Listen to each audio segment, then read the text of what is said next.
భారత ప్రధానిగా మోదీ ఇటీవలే 11 ఏళ్లు పూర్తి చేసుకున్నారు.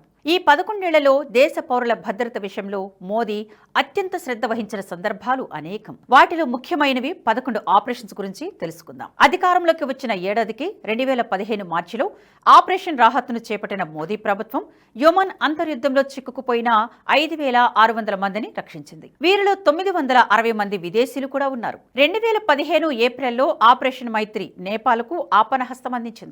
భారత సైన్యం వైమానిక దళం 40 రోజుల పాటు శ్రమించి 170 మంది విదేశీయులతో పాటు 5,000 మందికి పైగా భారతీయులను తరలించింది. సూడాన్ సాయుధ ఘర్షణ సందర్భంగా 2016 జూలైలో ఆపరేషన్ సంకట్ మోచన్ చేపట్టి 156 మంది భారతీయులను రక్షించింది.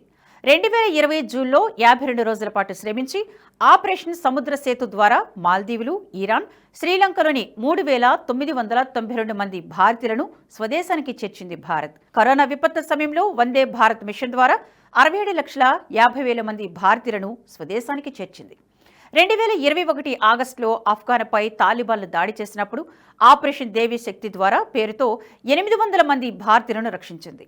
అంతేకాదు, రష్యా, ఉక్రెయిన్ల మధ్య సైనిక ఘర్షణ తలెత్తడంతో 2022 ఫిబ్రవరిలో ఆపరేషన్ గంగ పేరుతో భారత ఎయిర్ లిఫ్టింగ్ ఆపరేషన్ మొదలుపెట్టింది.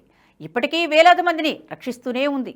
2023 ఆపరేషన్ కావేరి పేరుతో సూడాన్లో చిక్కుకున్న వేలాది భారతీయ విద్యార్థులతో పాటు విదేశీ విద్యార్థులను సైతం సురక్షితంగా తరలించింది. ఇక 2023 ఫిబ్రవరిలో తుర్కియే, సిరియా భూకంపం సమయంలో ఆపరేషన్ దోస్త్ పేరుతో 140 టన్నులకు పైగా సహాయక సామగ్రిని పంపించింది. సైనిక ఆసుపత్రిని ఏర్పాటు చేసి 3,000 మందికి సేవలు అందించింది. 2023 అక్టోబర్లో ఇజ్రాయెల్పై హమాస్ దాడి చేసినప్పుడు ఆపరేషన్ తహత్ చేపట్టి 1,200 మంది భారతీయులను స్వదేశానికి తరలించింది భారత్.